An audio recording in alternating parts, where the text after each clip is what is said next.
Hi, I'm Arsen Kashkashian, the head buyer here at the Boulder Bookstore.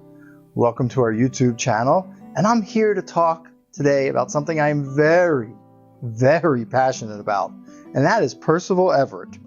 Percival Everett, as some of you might know, has had a hit novel this season with James. This has been a long time coming. James might be the first novel that a lot of people have heard of Percival Everett, but this has been 30 years in the making or more. I first heard of Percival Everett when he wrote the book Erasure. This is my copy.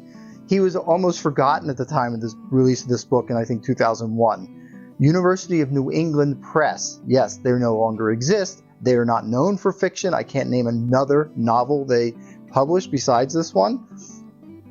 Put this book out, probably because nobody else would. And this is the novel that became the base for the film American Fiction. So a lot of people now know Everett for American Fiction as well. So it's been quite Percival Everett year. What struck me about Erasure back then was something that would strike me through so many of his works. He really does satire. He really kind of skewers America as we look at it. Now, I wouldn't say, and it's not always harsh. Sometimes it is.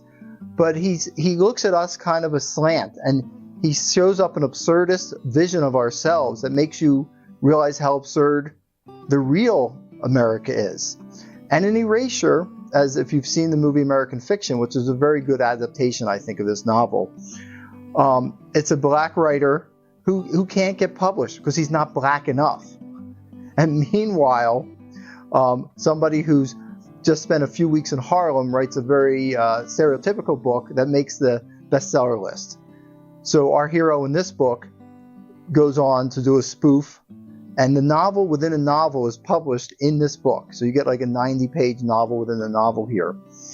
One of the things I like about Percival Everett, though, is he always has 2 feet on the ground. So you have this kind of wild story about this crazy satirical novel going on, but at the same time, the main character is going through a hard time in his life. He's trying to take care of his mother, who is having cognitive issues, probably Alzheimer's, and he's had to come back to his hometown to do this, so his life is in some disarray. And so you get this duality between kind of sometimes this satire that's going on around, but a real life character facing real life issues that we have to face. So that's how I discovered him, through Erasure. One thing I will say, the big part of Erasure, and if you saw American Fiction, was the critique of Monk, who's the author in Erasure, the narrator, is that he's a black writer who's not writing on black topics. And that was, Everett did that in his certainly a lot in his early career. He wrote books about Greek mythology. He wrote Westerns. Some of his books, and I'm almost embarrassed to say this, but when I went back and looked up Greil Marcus' review of Erasure that was published over 20 years ago, Greil Marcus felt the same way. Some of these books, especially the Westerns, you have to do a double take. You're 50 or 100 pages in, and you're like, oh, wait, is this character black? Which is kind of a surprise, and then you feel kind of weird, like, why am I asking that? Is that even relevant? If the author hasn't brought it up in a way, why am I bringing it up? And so as his career has moved on, and certainly in the last 10 or 15 years, he has much more directly addressed issues of being an African American. So here's a couple of the books that I really love of his.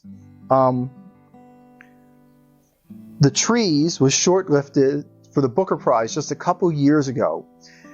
And this is kind of typical Percival Everett, but I do think it's one of his very best books.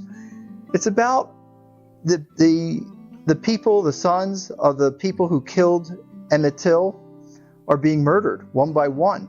And so it's kind of this gory examination into America's past, but at the same time, there's kind of like a buddy cop thing going on. So there's lots of humor. Everett is funny. And I think that's the thing you need to realize going in, is he wants to be funny. He is laugh out loud funny. If you go in and think this is a serious novel, he's been nominated for the Pulitzer Prize, he's been nominated for the Booker Prize, I'm in for some really serious work. Well, what he's getting at the bottom is serious, but the whole upper level is usually very funny, lots of humor. And so the trees I would highly recommend. I like his short stories quite a bit. And this is a collection that came out in 2015, I believe, Half an Inch of Water. And again, typically in the short stories, he's a little more contained in the short stories. In novels, he sometimes has these wild digressions. And as I said, in Erasure, he's got like a 90-page novel within a novel. Obviously, in a short story, you can't quite do that. But the short stories really do encapsulate different things. And what the opening story of this book is about a veterinarian in Wyoming. And he ends up having to go out in a search for this little girl who's lost somewhere. And when he finds her, she's on a rock surrounded by rattlesnakes. Very scary, but really well done. And so I dug out my copy today, and I noticed, and I've been doing this for years, of course, here is the original Harper's Magazine review of this book of short stories. And of course, hardly anybody bought this book, but he was still getting great review attention at the time. And a lot of his books, after this success of Erasure, or the relative success of Erasure, he was picked up by Grey Wolf, which is a small press. And I have to give a shout out to them. This Everett, I believe, has been one of the great American novelists for the last quarter of a century. And Grey Wolf has published book after book of his, stayed by him. If it's short stories, if it's a novel, whatever it is, Grey Wolf worked with him, got these books out, and did a wonderful job with them. So I guess that brings us to the newest one, James, which has been longlisted now for the Booker and has been a bestseller, which is something you couldn't say about, I believe, any of Everett's previous books. So James is a retelling of the Huck Finn story from Jim's perspective.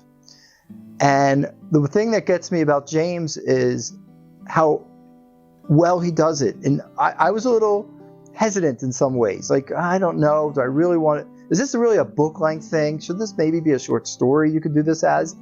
What he does is he gives James his own voice. And he shows you how, in his mind, the slaves talk differently to their masters than they do to each other. The code switching that we see to this day in America. And it's almost like you could read the two books side by side. He's filling in all these questions. Like, why does Jim sail all the way with Huck down the Mississippi when he should escape and get to freedom? Why does he stay with Huck? That question's answered. Lots of great humor, lots of great pathos in this book. Very happy he's getting the attention he deserves. I was lucky enough to be in New York City and visiting the Random House office on the day James came out. And so this was just a lucky coincidence. And Random House said, we have an author coming to the offices later today. Do you want to come back? And we're like, well, we've got a busy schedule. We got to see Simon & Schuster, and we got to see Harper. But then when we didn't say yes, they came back and they said, well, we shouldn't say this, but it's Percival Everett. Oh, okay, we're coming back. We'll figure it out. So Stephanie, our marketing manager, and I got back to the office in time to see Percival Everett. And they had a little reception for him. And everybody else in the office was Random House people, and except for me and Stephanie. And so they brought him in, and he had a mountain of books. And I was very lucky. The marketing director of Random House led me over to Percival Everett because she knew what a fan of his I was. And so one of the first things I said to Percival Everett was, I said, this is an absolutely surreal experience meeting you in the Random House office. And the reason I said that was in Erasure is that he really is satirizing the publishing industry. And the publisher that's named in Erasure is Random House. That's the one that he skewers. In the movie, they made up a publisher name. They didn't say Random House. So to meet Percival Everett over 20 years later in the Random House office was really one of the craziest moments of my career. Everett, who was sitting down, jumps up and he shakes my hand vigorously and he says, "It's crazy, man, isn't it? It is crazy." And I said, "It is." And I said, "You know what? Most of the people in the room don't even know it." Because the Random House people I had talked to, a few obviously knew it, but many of them hadn't read Erasure. They'd liked the movie, but they didn't realize that Random House was the publisher he was skewering. So I thought that was really funny. I also asked him about James, and I said, is this something that's been on your mind for years and years? And he said, actually, no. It was during the pandemic. He kind of thought, he came up with this idea, and he thought, well, it must have been done. And he looked around, and he didn't really find what he was looking for. So he said, okay, I'm just going to go ahead and do it. And so that's how James came into being. So I hope you dive into Percival Everett. I believe he is one of the great American writers of the last 25 years. Deserves to be rediscovered. So James, Erasure, and The Trees are all good starting places. Thank you very much for tuning in, and I hope you enjoy Percival Everett. If you like what you see here, please subscribe to our YouTube channel.